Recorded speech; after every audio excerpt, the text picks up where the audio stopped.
ილია თოფურია თეთრ სახში შეხვდება ჯასტინ გეიჯის.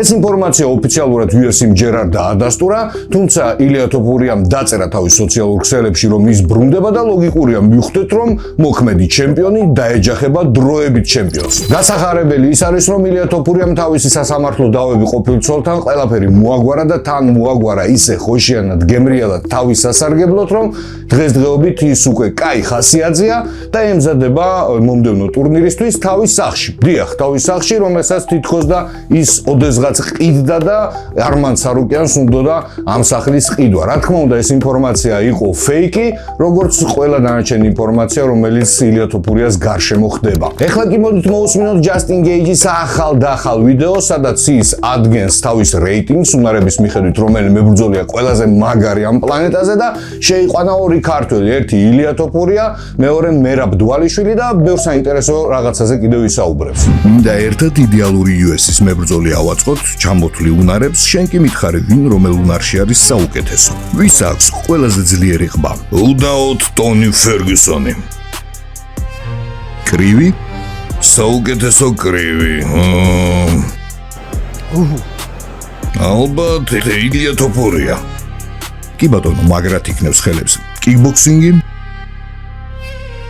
კიკბოქსინგში საუკეთესო მე ვარ. ფეხებით მუშაობაში ამ სპორტში ბადალი არ მყავს. ძლიერი დარტყმა გაქვს, როგორი შეგრძნება? იმას ვისაც ურტყავს, ცუდი შეგრძნება აქვს. მაგ დროს ვერ ვგრძნობ ვერაფერს, მაგრამ ჩემს მეტოქეებს ბრძოლის შემდეგ აი აქ მუხლის ქვემოთ ტკივად. თუმცა წინათ უფრო ბარძაყის ზედა მხარეს ურტყავდი. აქაც მტკივნეულია, მაგრამ აქ უფრო მტკივნეულია. ამის მერე ფეხი გტკივა ყოველ ჩახველებაზე. შეგიძლია ეს დარტყმა მაჩვენო? მოდი.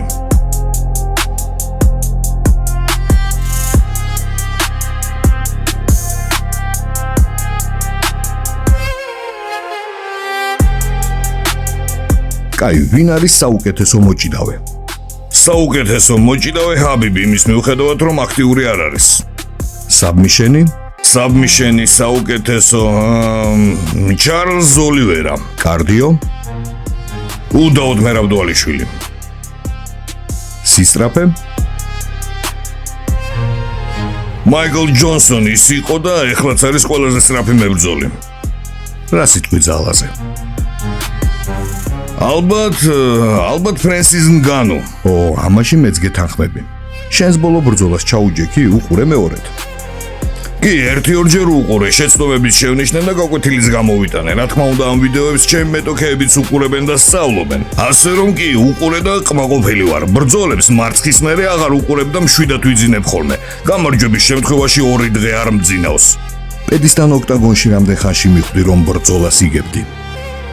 მალევე მიხვდი რა ძალასაც ხარჯავდა და როგორ იქნევდა მუშტევს. აქედან გამომდინარე ხვდებოდი, რომ ის ლაკი პანჩი თუ დამამარცხებს. პირველივე რაუნდში ყველაფერს მიხვდი, ვადაპტირდი და ამიტომ მეც რისკავდი. მიზანი იყო მაქსიმალური ზიანის მიყენება, რადგან საჯები ამ ფაქტორს დიდ ყურადღებას აქცევენ. ამიტომ ვცდილობდი მის დალეწვას, გასისხლიანებას და გასიებას და მგონი ეს გამომივიდა. ილია თოფურია ბრუნდება, რა სიტყვი? ამის დიდი იმედი მაქვს, ერთმანეთს თეთრ სახში უნდა შევხვდეთ. მასთან ბრძოლა გინდა?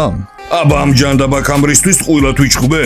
თოფურია გეიჯი პარამაუნტზე ერთმანეთს შეხვდებიან. თქვენ კი ვასოს არხი გამოიწერეთ. აბა რა გამოიწერეთ? რაც არ უნდა მოგწონდეს ჩვენი მაგარი კაცი გეიჯი, ეს ბრძოლა აუცილებლად დასრულდება ილია თოფურიას გამარჯვებით. და უკვე ჩანიშნულია, რა ოფიციალურად ამაზე არ საუბრობენ, ლოგიკურია რომ მიხვდეთ, რომ თეთრ სახში გაიმართება ეს ყველაფერი. ერთადერთი რაც შეიძლება მოხდეს, რომ ეს ბრძოლა ჩაიშალოს და ილია თოფურია სხვა შეხვდეს, ეს არის სუპერ ბრძოლა ილია თოფურიას და ისლამ მახაჩევს შორის, რომელიც არც მე მჯერა რომ შედგება და არც არავის მე მგონი. და აი რაც შეეხება მერაბ დვალიშვილს და მის სარევანშო ბრძოლას პიოტრ იანთან, ეს შერკინება გაურკვეველი დროით გადაიდო, იმიტომ რომ პიოტრ იანმა გაიკეთა რაღაცა ძალიან სერიოზული ოპერაცია წელზე. წარმოიდგინეთ, პიოტრ იანის ოპერაცია გრძელდებოდა 9 საათი წელზე, ხერხემაზე, ეს ძალიან სერიოზული დარტყმა ორგანიზმისთვის და იმის მიუხედავად, რომ პიოტრ იანი გამოფხიზდა თუ არა იძახის, რომ ზაფხულისთვის მზად ვიქნები და მერაბ დვალიშვილს შევხვდები, მე არ მჯერა, იმიტომ რომ ესეთი ოპერაციის მერე ალბათ ერთი თვე მარტო ფეხზე ვერ გაივლის ეს ადამიანი და მე როგორ მოახერხებს აღდგენას, ეს ძალიან დიდ კითხვის ნიშნებს ბადებს პირადად ჩემთვის. და თუ პეოტრიანს დაჭირდა დიდი დრო აღდგენისთვის, მაგალითად არ ვიცი 8 თვე, 9 თვე, 10 თვე, 1 წელი, მერაბ დვალიშვილი ყველა ვიცნობთ რომ არ გაჩერდება, აუცილებლად იჩხუბებს და რა თქმა უნდა იჩხუბებს დროებით კამარზე.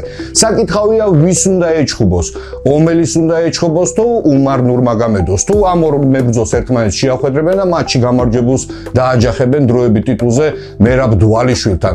დაწერეთ კომენტარებში რას ფიქრობთ ამ ყველაფერთან დაკავშირებით, იქამდე კიდევ პეოტრიანის ახალ ვიდეოს მოვუსმინოთ, რომელიც მან ჩაწერა იქამდე სანამ ოპერაციას გაიკეთებდა. სანამ დვალიშვილს შევხვდებოდი, მისი ყველა ბრძოლა შევისწავლე და მივხვდი, რომ ის თავის საქმეებს მაშინ აკეთებს, როდესაც ამის საშუალებას აძლევს თვითონ მეტოქე. მაგრამ როგორც კი დავიწყე მასზე ჩემი ლურსმნების დაჭედება, ეს ყუთი დაიშალა. კრივში მართლა დაანგრიე. მე სიამოვნა რომ მერაბი მირწმუნდა საკუთარი კრივის და ეგონა რომ დამაზიანებს. ვაღიარებ, ის ძლიერი მეტოქეა, ძლიერი ჭიდაობით, მაგრამ მე მისი ძლიერი მხარე დაუბლოკე და ამიტომ იფიქრა, მოდი დგომში ვეჩხუბებიო და სწორედ ეს გვჭირდებოდა ჩვენც. თქვენ წინ რევანში გელით თუ მერაბს გარკვეული გზა აქვს ამისათვის გასავლელი. UFC მას პირდება და უყონებლივ რევანშს და ამაში მე მათ ვეთანხმები, რადგან დვალიშვილმა ეს დაიმსახურა. მას 3 დაცვა აქვს და პრინციპში დივიზიონში ყველა დაამარცხა. ამიტომ ტრილოგია უნდა შედგეს, ამით ყველაა დაინტერესებული. თქვენ უკვე ორჯერ იბრძოლეთ და ერთმანეთი კარგად შეისწავლეთ, როგორ აპირებ ტრილოგიისთვის მზადებას. ახალი ველოსიპედის გამოგონებას ნამდვილად არ ვაპირებ. კიდევ ერთხელ გავიმეორებ. მე ის ერთხელ უკვე ვცემენ და ამას მეორეჯერაც გავიმეორებ. იმას რა ქვია? ტორეოდორიო თუ რა ქვია? მატადორი ქვია. ხო, ხარი ძლიერია, მაგრამ მატადორი იგებს. საღოლ მაგრად გადაობ.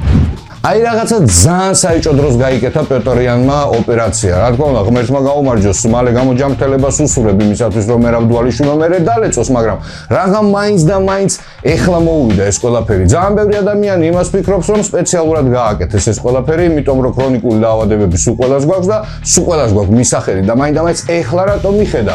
ბევრი საუბრობს იმაზე, რომ პეოტრიანი საერთოდ ტიტულის დატოვებას ტოვებს და წელავს ამ ყველაფერს და ოფიციალურად ის არაფერს არ დაარღვევს, მაგალითად თუ 5-6 თვე იმკურნალა და ბოლოს იტყვის, რომ აი ექიმები არ მაძლევენ უფლებას, რომ დაუბრუნდე და ვიჩხუბო და აი ესე შერჩეს ეს ტიტული ჩხუბის გარეშე.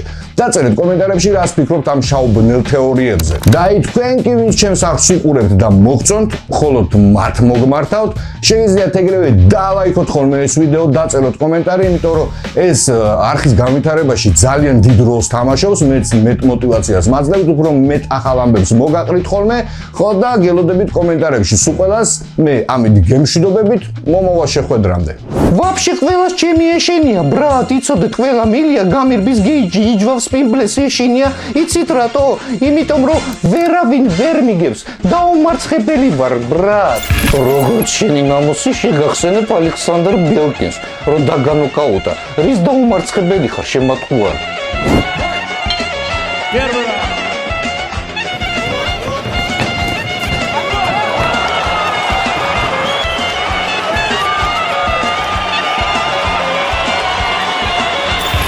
უთხარი რა რო ეს ძველი ამბავია, ბრატ.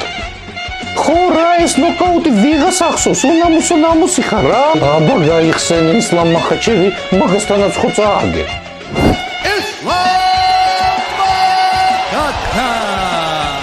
ეხლა რამე მოიფიქრე, ნუ მამუშავებამდეს.